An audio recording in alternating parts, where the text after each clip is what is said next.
जल्दी जल्दी करो सब, अगले साल तक करना है क्या? लिफ्ट चालू कर, जाना है।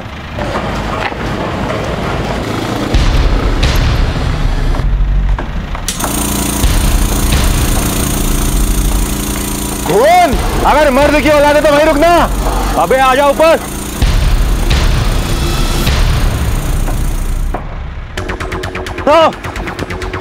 माधव, अबे कहाँ मर गया? अरे है इधर। अरे यार तेज आ जा रहा है अभी, आज छोड़ेंगे नहीं साले को। रुक साले, मुझसे पैसे मांग रहा है तू? मुझसे पैसे मांग रहा? भूल गया तेरा वीडियो मेरे पास में ही। साले याद रख, यहीं से नीचे फेंक दूंगा साले, मर जाएगा। भूलना मत कि तेरी जिंदगी मेरी मुट्ठी में है। भूलना मत साले, तेरा जीना आराम ना कर देना। मेरा नाम भी तेजराज नहीं, समझा? अबे देख क्या रहा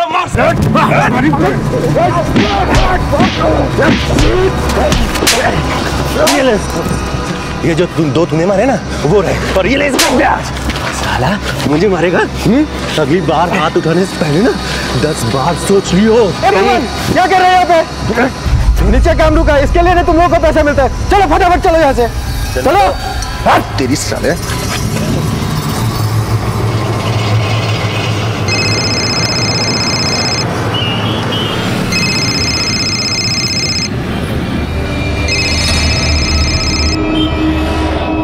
हेलो, ठीक, फोन पर ज्यादा बातें मत करो, मैं मिलकर बात करूंगा। छोड़ूंगा नहीं।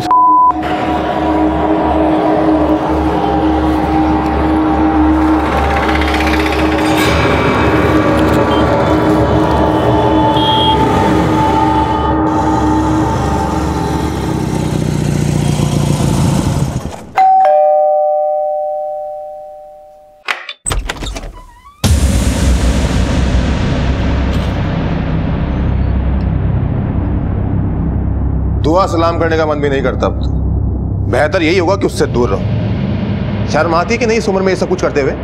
बहुत बार बोल चुका हूं, लेकिन अब आखिरी बार बोल रहा हूं, ये जो कुछ भी कर रहे हो बंद कर दो। और हाँ, एक और बात, इस उम्र में क्या होगा ये बताने की मुझे जरूरत नहीं है।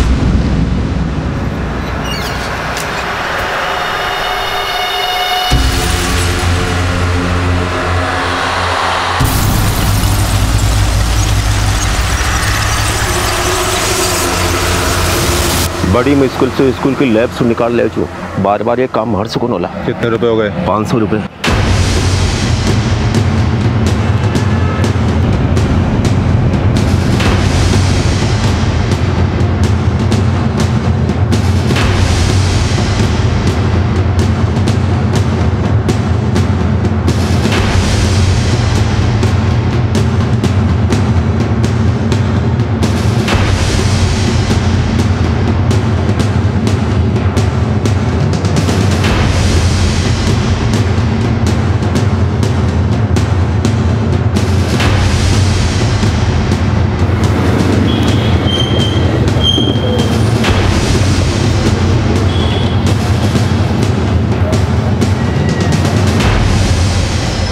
हेलो, हाँ प्लान वही है, 10 बजे।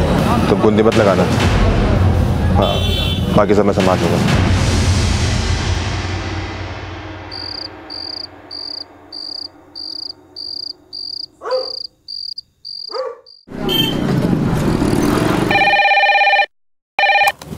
Hello, sub inspector Jagtap Singh.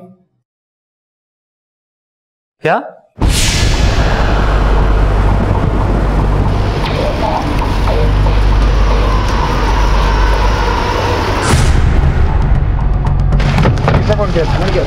क्या है?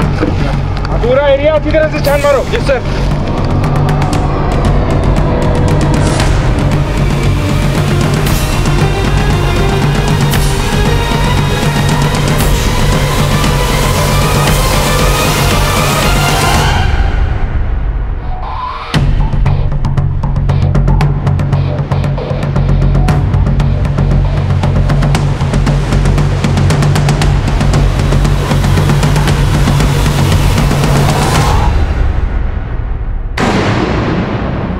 अक्सर शिकारी जंगल में पूरी तैयारी के साथ शिकार करने निकलता है, लेकिन कई बार ऐसा होता है कि वो खुद शिकार बन जाता है।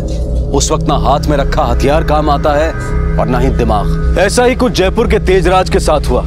किसी और की मौत का सामान खरीदने वाले तेजराज की लाश उसी बैग में मिली जो उसने किसी और के लिए खरीदा था। लेकिन तेजराज किसकी जान लेना चाहता था और अपनी मौत के पहले वो किस एमएमएस का जिक्र कर रहा था? क्यों वो किसी के राज को दुनिया के सामने लाना चाहता था? पर अब तेजराज की मौत के बाद कई सवाल खड़े हो चुके थे। सर, मेरे पोस्टमार्टम रिपोर्ट्स, ये आदमी जिस वक्त मरा उस वक्त इस आदमी को किसी ने क्लोरोफॉर्म सुंघाकर बेहोश किया और शायद इसकी हत्या बेहोश करके की गई हो। बॉडी को देखकर ऐसा लगता है सर कि बड़ी बेरहमी से इसके बॉडी पार्ट्स को काटा गया है। और हाँ सर, रिपोर्ट्स के मुताबिक इस आदमी को 48 घंटे से ज़्यादा हो चुके हैं मरे हुए। एक बात और, चाकू को मैंने लैब में टेस्टिंग के लिए भेज दिया था, उस पर कुछ खून के ट्रेसेस मिले हैं जो इस आदमी के डीएनए से मैच करते हैं, और कोई फिंगरप्रिंट नहीं मिला है सर। जगताप, हमारे पास एक अनजान शख्स की लाश है, मर्डर का वेपन भी है, और जिस तरह से खून करके बॉडी को ठिकाने लगाया गया है उससे लगता है कि ये किसी कोल्ड ब्लडेड मर्डरर का काम है। एनीवे, इस आदमी का कोई क्लू? नो सर, अभी तक तो इस आदमी के बारे में कुछ पता नहीं चला है। मैंने जयपुर के आसपास के सभी पुलिस थानों में इसकी फोटो भिजवा दी है और हम खुद भी ये पता करने की कोशिश कर रहे हैं कि इन 2 दिनों में इस आदमी को मिसिंग फाइल रिपोर्ट हुई है कि नहीं। गुड, मैं ये सारे एविडेंस और इस आदमी की बॉडी वापस से चेक करना चाहूँगा। Sir,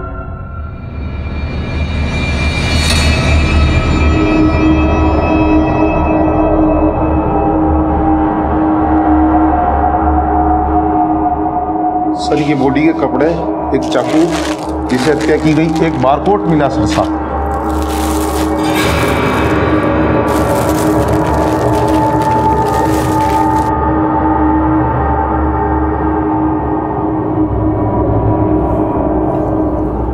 barcode.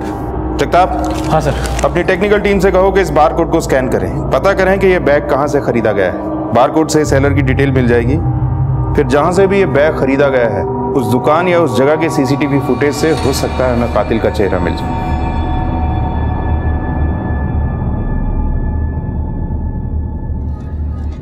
पतंग? माँ, तुम मेरे लिए पतंग लाई है? हाँ बेटा, तुम्हें पतंग पसंद है ना? हाँ। इसलिए आपकी माँ आपके लिए पतंग लाई है। थैंक यू माँ। माँ, हाँ? आज शाम को जल्दी आओगी ना?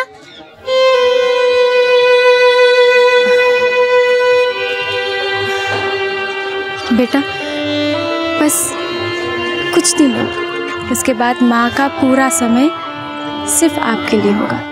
ठीक है? ठीक है। अच्छा बेटा।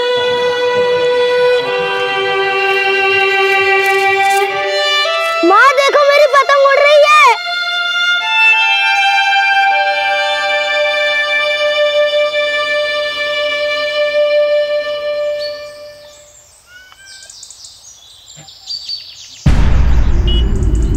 क्या बात है, ऐसे बीच में आने की वजह? हर बात की वजह चाहिए ना तुझे। देख, ज्यादा उड़ मत, समझी? तू मेरा कुछ कर नहीं सकती है। और ये तेरे नए नए आशिक है ना, इनसे मुझे कोई फर्क नहीं पड़ता। इन सबको कैसे ठिकाने लगाना मुझे मालूम है, और तू जानती है कि मैं क्या कर सकता हूँ। चल।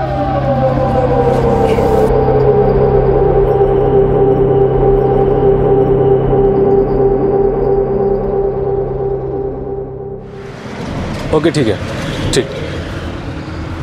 सर, उस बारकोड के बारे में पता चल गया। इस बैग को गृह शोभा स्टोर से खरीदा गया था करीब 3 दिन पहले। वहाँ की सिक्योरिटी डिपार्टमेंट से मैंने बातचीत की है, उनके पास पिछले 1 हफ्ते की फुटेज मौजूद है।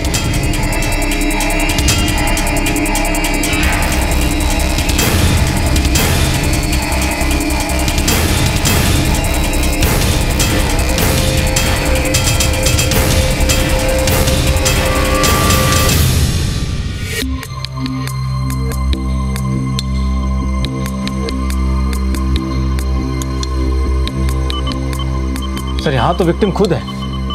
सर, ये खरीदारी करीब 1:17 पे की गई थी, दोपहर में। बिल पे लिखे टाइम से हमें पता चल जाएगा कि आदमी कौन था। हमें ये बिल का डिटेल मिल सकता है? 1 सेकेंड सर। ये रही बिल की डिटेल।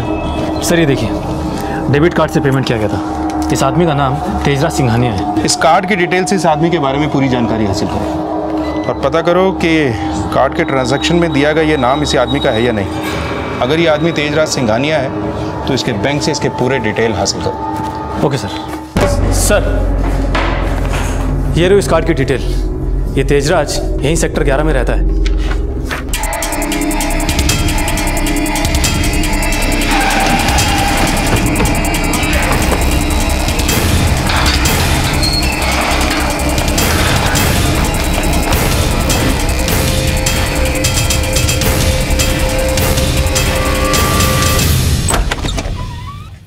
राइट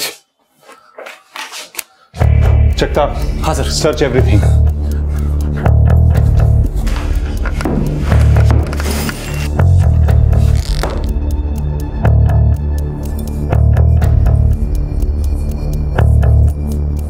जगताप। हाँ सर। ये देखो, मुझे पूरा यकीन है कि 3 दिन पहले तेजराज को यहीं उसके घर पर मार के ठिकाने लगाया गया है। ऐसा करते हैं, पड़ोसियों से पूछताछ करते हैं, शायद किसी ने किसी को आते जाते देखा हो। ये तेजराज करता क्या था? ये टाइल्स वाइल्स बनाने का काम करते थे। तेजराज के घर पे कौन कौन आता जाता है? आपने कुछ देखा था? अभी रात को 2 दिन पहले एक टेम्पो आया था, इनका टाइल्स का काम था, तो मैंने सोचा इसीलिए आया होगा। अंधेरा होने के कारण मैंने कुछ नहीं देखा। ठीक। सर, तेजराज के घर पे कोई औरत आती जाती थी, शायद तेजराज का उस औरत के साथ कुछ चक्कर हो। ये पड़ोसी बता रहा था कि 2 दिन पहले जिस दिन तेजराज की मौत हुई, इसने एक टेम्पो इस गली में देखा था। अंधेरा होने की वजह से इसे कुछ साफ नजर नहीं आया। जगताप, एक काम करो। हाँ सर। इस आदमी का मोबाइल नंबर और ऑफिस का एड्रेस निकालो। अगर ऑफिस में कोई और काम करता है तो उससे भी पूछताछ करो। Okay sir.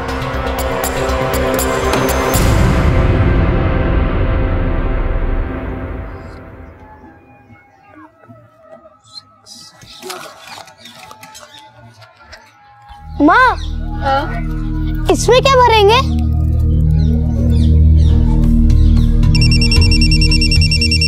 बेटा 1 मिनट पकड़ो।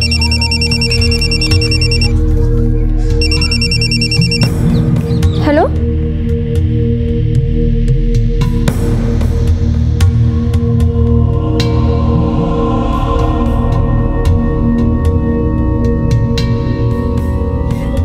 मयूर बेटा आप पढ़ाई करो, मैं अभी आती हूँ। माँ, मत जाओ ना।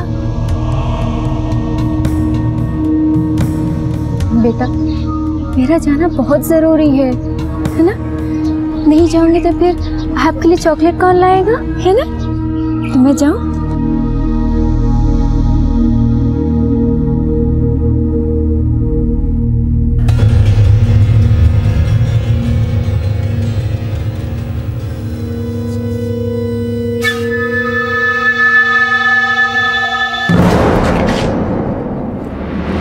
आप यहाँ?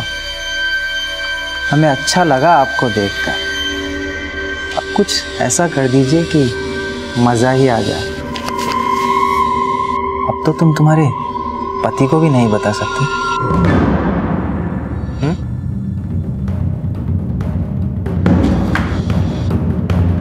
ऐसे नहीं मानेगी तू।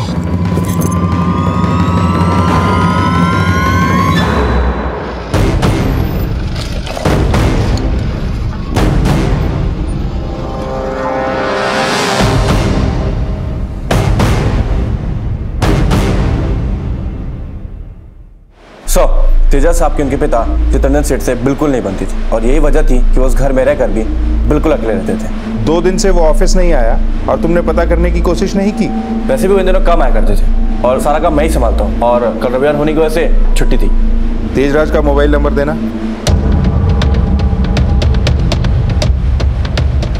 तेजराज का केबिन कहाँ है? ऑफिस इधर है, आइए मैं दिखाता हूँ। सर ये रहा उनका केबिन। ये कंप्यूटर तेजराज इस्तेमाल करता होगा। Yes sir.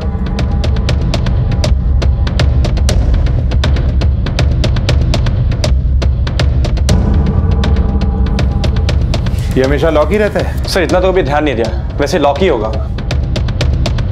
जगताप। हाँ सर। ये सीपीयू ले लो। ये सीपीयू हम लेके जा रहे हैं। फिलहाल ये लॉक है, पर हमारे पास हर ताले की चाबी होती है।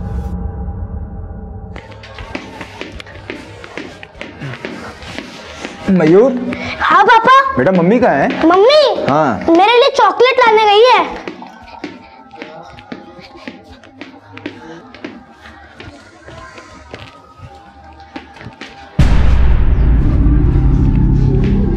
कहाँ गई थी कुसुम? मैं पूछ रहा हूँ कहाँ गई थी कुसुम? मयूर, हाँ मैं chocolate. Thank you mummy. Mayur 2 minute बाहर खेलो बेटा। ठीक है। कुसुम क्या बात है? हाथ में सामान नहीं दिख रहा है, बाहर गई थी।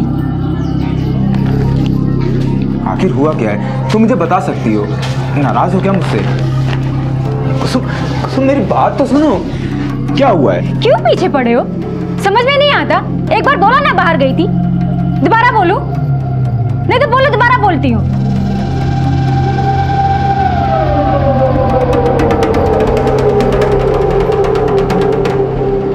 कुसुम के बारे में जो कुछ भी दिख रहा था, क्या वो सच था? क्या कुसुम की ही वजह से तेजराज की जान गई थी? और क्या वो अपने पति को भी धोखा दे रही थी? भुवन के साथ काम करने वाला माधव आखिर ऐसा क्या जानता था जिसकी वजह से कुसुम उससे मिलने गई और जिसके बाद माधव ने कुसुम के साथ बलात्कार किया? ये सारे सवाल एक जवाब के इंतजार में थे जो बहुत जल्द सामने आने वाला था। चित्ररंजन जी, आपके बेटे की मौत का हमें भी दुख है, लेकिन हमने लोगों से सुना है कि आपकी अपने बेटे से बनती नहीं थी। क्या मैं जान सकता हूं कि इसका कारण क्या है? सर, मेरे बेटे से बने या ना बने, पर सच्चाई तो यही है ना कि मैं उसका बाप हूं। हाँ, बिजनेस को लेकर कुछ कहासुनी हुआ करती थी मेरे और उसके बीच, जिसके बाद उसने ये घर छोड़कर अलग रहने का फैसला किया। आपको किसी पे शक है? जी नहीं।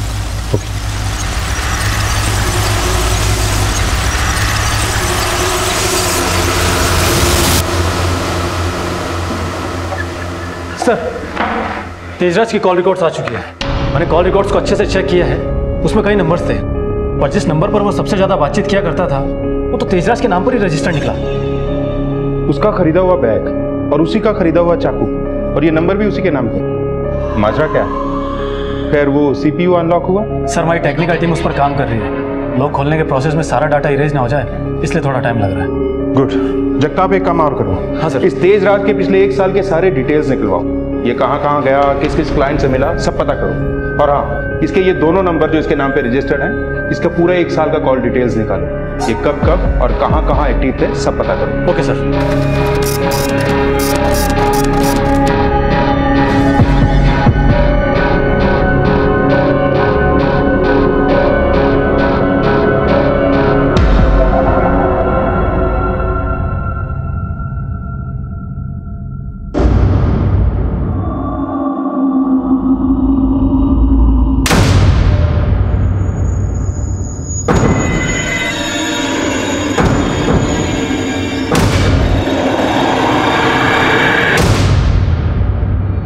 सर, ये देखिए, ये सारे अश्लील फुटेज हमें तेजराज के कंप्यूटर से मिले हैं। मैंने चेक किया था, इस आदमी का नाम भुवन है और शायद ये वही औरत है जिसको लोगों ने घूंघट में आते हुए देखा था। इस आदमी का फोटो मुझे तब दिखाई दिया जब मैं तेजराज के कॉल रिकॉर्ड चेक कर रहा था। मैंने कुछ और नंबर की भी डिटेल्स मंगवाए थे और इस आदमी के बारे में भी मैंने पता किया है। ये एक प्राइवेट कॉन्ट्रैक्टर है सर।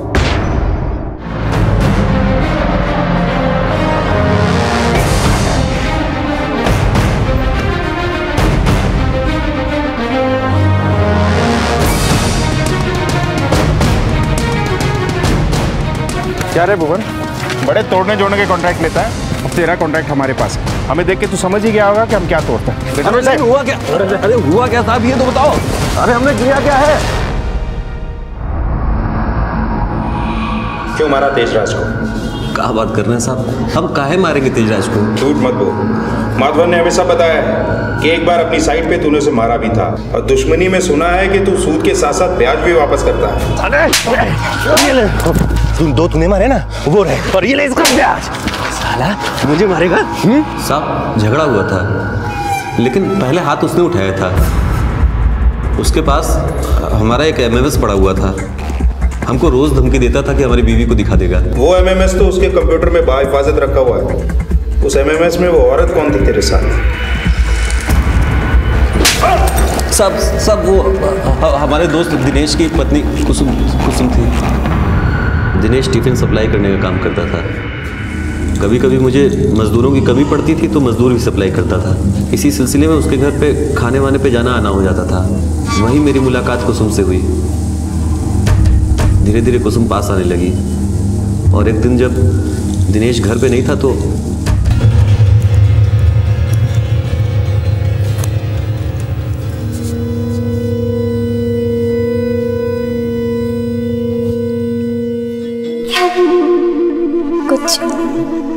पैसे मिल सकते हैं क्या?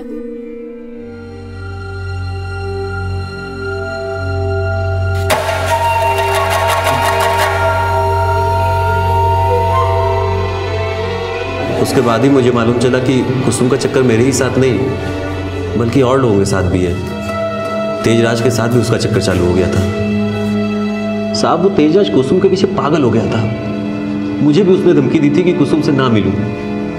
इसी कारण हम लोगों के बीच मारपीट भी हुई थी। जिस रात तेजराज का खून हुआ उस रात तू कहाँ था? साहब, मैं अपनी बीवी के पास था। आपको यकीन ना हो तो पूछ सकते हैं साहब।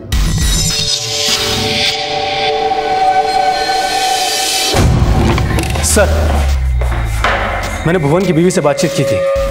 वो उस रात अपनी बीवी के साथ घर पर ही था। मैंने फ़ोन लोकेशन भी ट्रेस किया था। फ़ोन लोकेशन भी घर का ही निकला।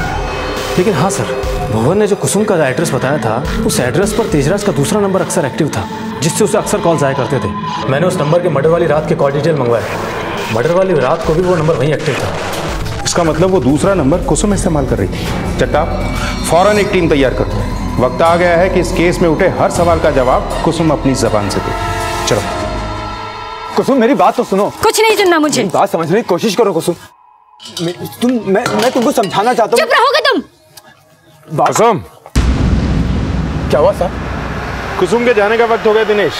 इसे कुछ जरूरी सवालों के जवाब देना है। चलो कुसुम, लेके चलो इसे। लेकिन साहब, हुआ क्या साहब? साहब,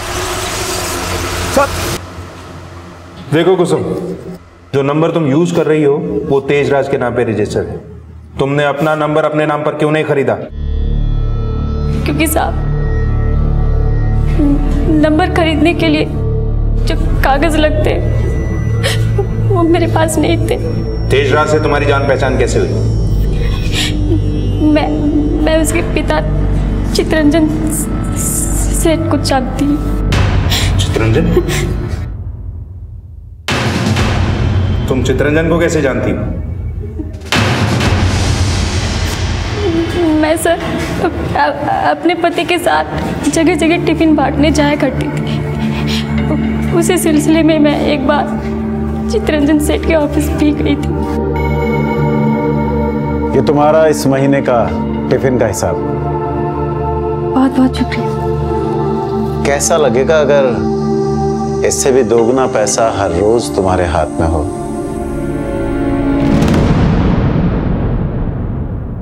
मतलब साहब?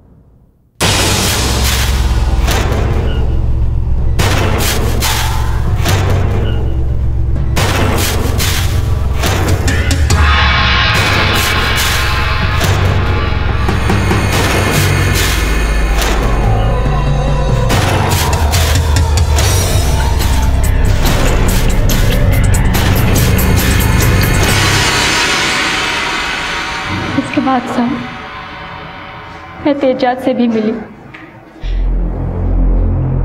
उसने भी मुझे पैसे दिए थे।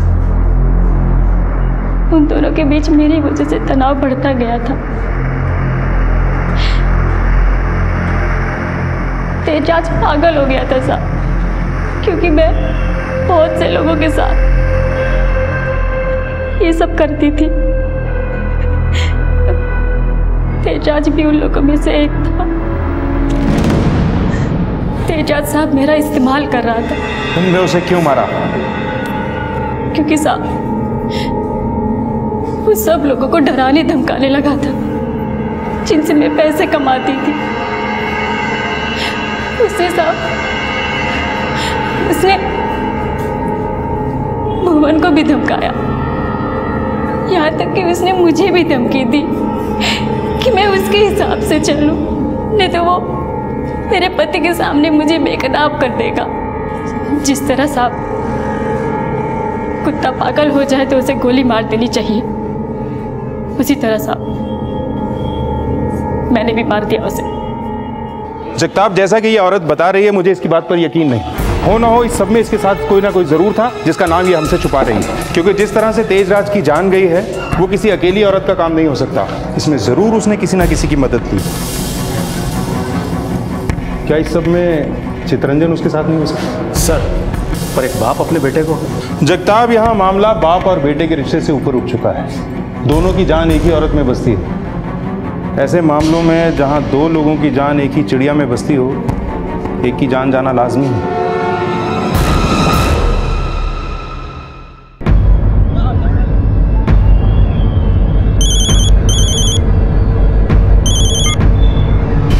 हेलो चितरंजन जी, कहानी को इस तरह अधूरी छोड़कर जाना तो अच्छी बात नहीं है। क्या मतलब? अभी समझ जाओ।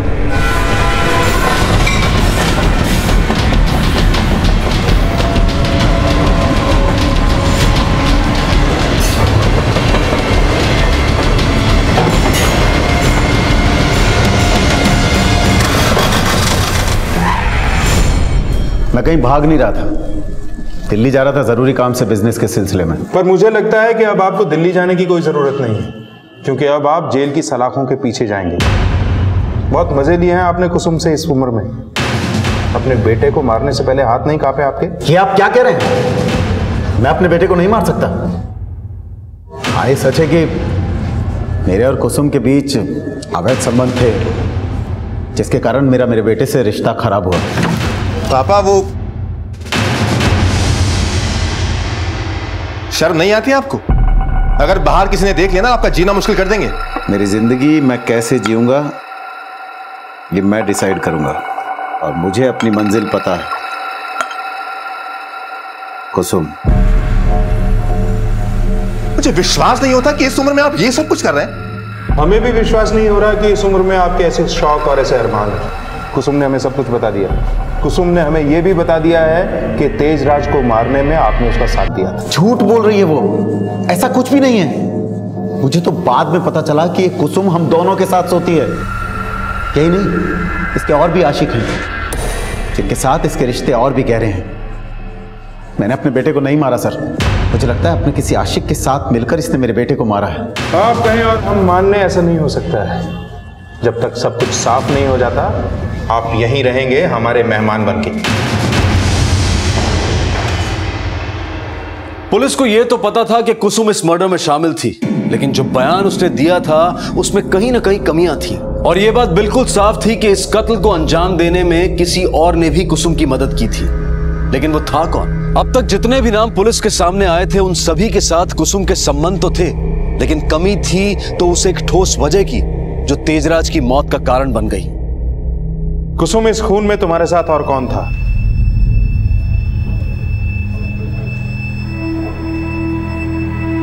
कोई नहीं साहब। मतलब एक 6 फुट के मजबूत आदमी को तुमने अकेले ही मार गिराया, वो भी एक छुरे से? नहीं साहब, पहले मैंने उसे क्लोरोफॉर्म सुंघाया, जिसकी वजह से वो बेहोश हो गया। हाँ, तो बॉडी को काटने से पहले कोई टॉनिक पी लिया होगा। तुम कितना भी झूठ बोलो कुसुम, हम सच को खोद निकालेंगे। जगताप, इस केस की थ्योरी बड़ी अजीब है। एक आदमी जिसका खून हुआ, वो खुद ही उस बैग और चाकू का खरीदार था जिसमें उसकी बॉडी मिली।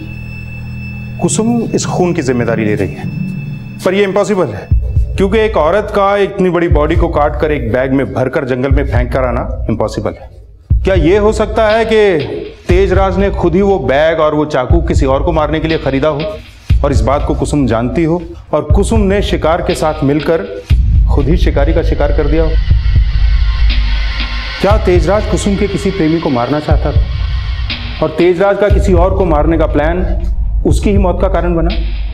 जगताप। हाँ सर। तेजराज का वो दूसरा नंबर जिसे कुसुम इस्तेमाल कर रही है, एक बार फिर से पूरी तरह से कंगालो। Okay sir. पकड़ो इसे, बच्चों को संभालो।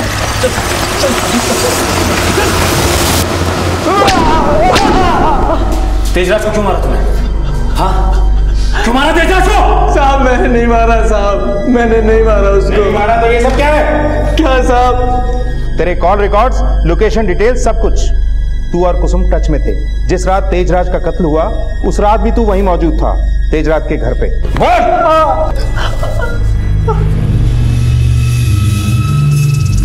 साहब, दिनेश मेरा मौसेरा भाई है। बिहार से वो हमें यहाँ काम के सिलसिले में लेकर आया था। यहाँ आकर देखा, दिनेश सारे दिन दारू पीकर नशे में रहता था, और कुसुम ही सारा काम संभालती थी। हमें तो काम के नाम पर बस कुसुम पर नज़र रखनी होती थी साहब, और नज़र रखते रखते ना जाने कब हमारी नज़र खराब हो गई।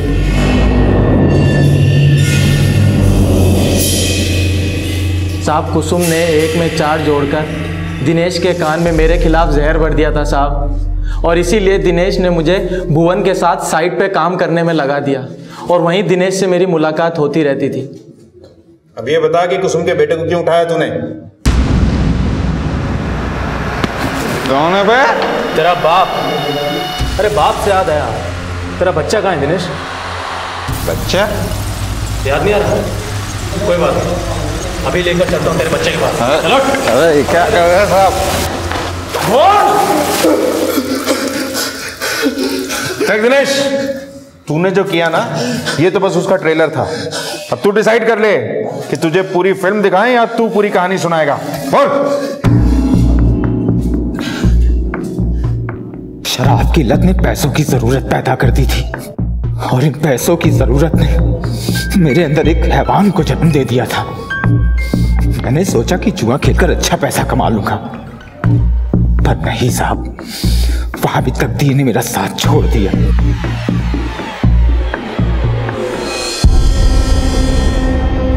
मैं कुसुम के टिफिन वाले काम से ही पैसे कमाने लगा साहब। मेरी बदकिस्मती कि एक वक्त के बाद कुसुम ने भी मुझे पैसे देने से इनकार कर दिया था। दिनेश, पर्स छोड़ो, छोड़ो पर्स, छोड़ो पर्स। ये पैसे मैंने मेहनत से कमाए हैं, तुम्हारी अय्याशी के लिए नहीं कमाए मैंने, मेरे बच्चे के काम आएंगे पैसे। तुम तो दारू पियोगे जाके, नहीं दे सकती मैं पैसे तुमको। मैंने सोच लिया था साहब कि पैसे तो मैं लेकर ही रहूंगा, इसके लिए मुझे कुछ भी करना पड़ जाए। फिर मैंने मेरे बेटे के खाने में चूहे मारने की दवा मिला दी साहब, और मैंने जाकर कुसुम को कह दिया कि उसे ब्लड कैंसर है। बस वो फौरन डॉक्टर से मिलना चाहती थी। बात बिगड़ने वाली थी साहब, डॉक्टर वर्मा ने सब संभाल लिया। एक काम करो बेटा, आप बाहर जाके बैठो, हम आपके फादर से बात करेंगे।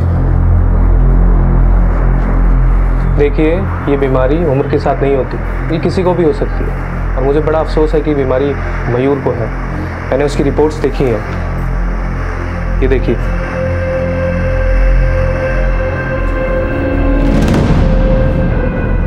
उसका केस काफ़ी क्रिटिकल है, उसका इलाज हमें जल्द से जल्द शुरू करना होगा, और ये इलाज काफ़ी महंगा भी है, हमें इसमें लाखों रुपए लग सकते हैं। सर, हम कहीं से भी करके सारे पैसे ले आएंगे, हम कुछ भी करेंगे, कहीं से भी इंतजाम कर लेंगे। आप बस मेरे बच्चे को बचा लीजिए, मेरे मयूर को आप बचा लीजिए। उसे कुछ हो गया तो मैं भी जहर खा के मर जाऊंगी साहब। मैं आपके सामने प्रार्थना करती हूँ साहब, मेरे बच्चे को बचा लीजिए, बचा लीजिए मेरे बच्चे को। मुझे मालूम था साहब कि मयूर को बचाने के लिए वो कुछ भी करेगी, बस मैंने उसकी मजबूरी का फायदा उठा लिया साहब। क्या बात है, आज बड़ी गुमसुम हो? मयूर के बारे में सोच रही हूँ, कहाँ से आएंगे इतने सारे पैसे, कैसे मैं क्या करूँ, हमारे पास तो कुछ भी नहीं है।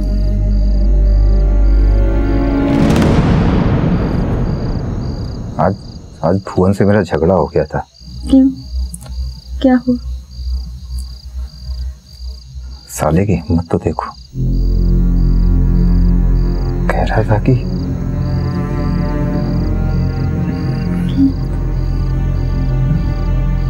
क्या कह रहा था?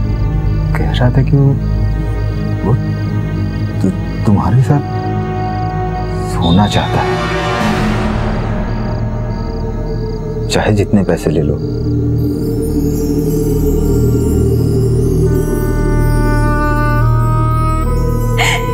ये सब मैंने अपने बेटे के लिए किया साहब, उसको बचाने के लिए ये सब मैंने किया।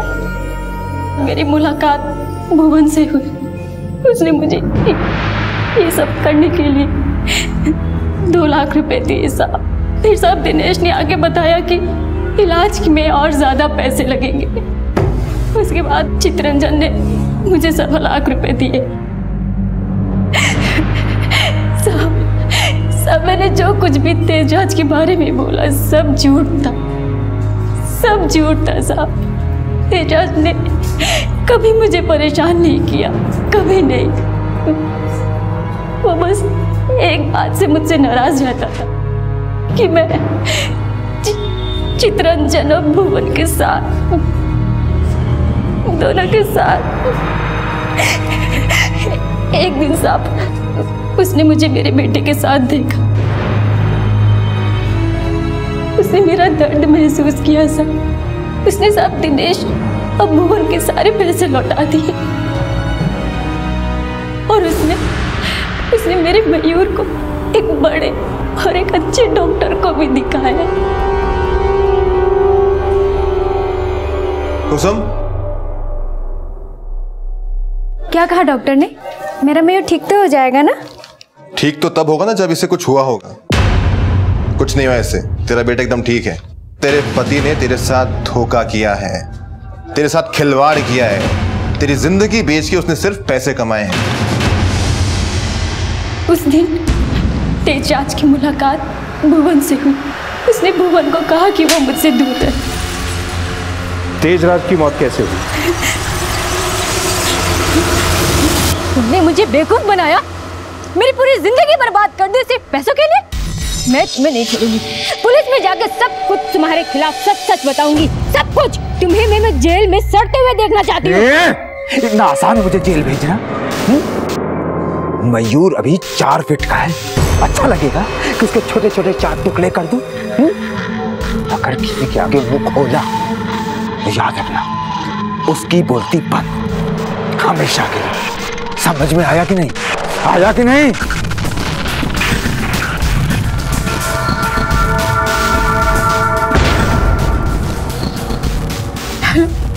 तेजराज वो मेरे बेटे को मार देगा, उसने मुझे धमकी दी है।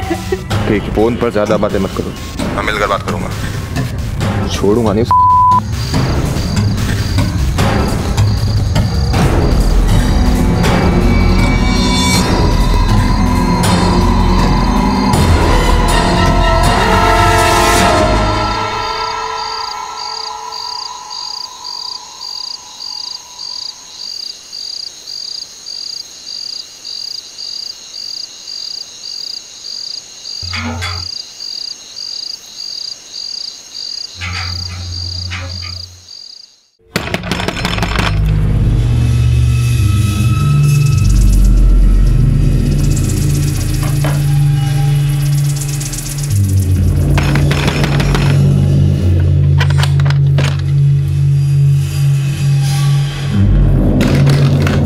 क्या हुआ? तेजराज, मुझे ये सब ठीक नहीं लग रहा है। जो हुआ सो हुआ। मुझे नहीं लगता कि हमें दिनेश को जान से मारना चाहिए। क्या बातें कर रही हो तुम? ये दिनेश इंसान नहीं है, हैवान है, और हैवान को मारना कोई गलत काम नहीं है। नहीं, मुझसे नहीं होगा ये। मैं नहीं कर सकती। मैं कहूंगी तुम भी मत करो। अगर मुझे कुछ हो गया तो मयूर को कौन देखेगा, उसे कौन संभालेगा? प्लीज बात को समझने की कोशिश करो, प्लीज प्लीज। ठीक है, ठीक है, अगर तुम कहती हो तो मैं दिनेश को नहीं मारूंगा। मैं ये चाकू, ये क्लोरोफॉर्म, ये बैग, ये सब फेंक दूंगा। ठीक है? मैं तुम्हारे लिए कुछ भी कर सकता हूँ, कुछ भी। Thank you. साले, मुझे मारने की सोच रहे हो तुम लोग? मुझे मारने की सोच रहे हो तुम लोग?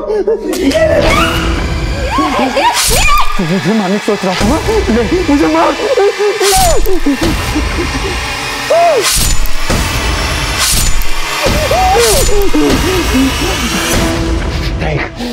देख अपने मजनू की हालत। आज के बाद जैसा कहूंगा वैसा ही करेगी। और सुन, पुलिस तक ये बात पहुंचाई ना तो तेरे बेटे को ऊपर पहुंचा दूंगा।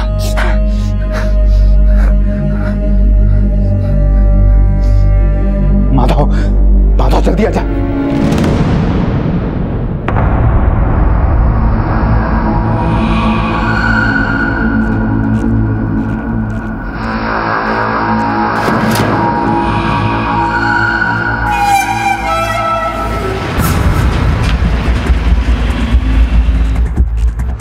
आखिरकार इस मर्डर मिस्ट्री की गुत्थी सुलझी। डॉक्टर वर्मा, दिनेश और माधव आज जेल की सलाखों के पीछे हैं। दिनेश नशे का आदी हो चुका था और यह नशा उसकी रोज की जरूरत बन चुकी थी। दिनेश की घटिया सोच उसके दिमाग में चिंगारी बनकर पनप रही थी, जिसने जुर्म को हवा दी। लेकिन इस हवा से फैली आग ने 2 बेकसूर जिंदगियों को तबाह कर दिया। पर आखिर कुसुम की गलती क्या थी? क्या उसकी गलती ये थी कि वो अनपढ़ थी, जिसकी वजह से दिनेश के लिए उसे बेवकूफ बनाना आसान हो गया था? या उसकी गलती ये थी कि एक माँ होने के नाते अपने बच्चे को बचाने के लिए वो आग के दरिया में कूद पड़ी?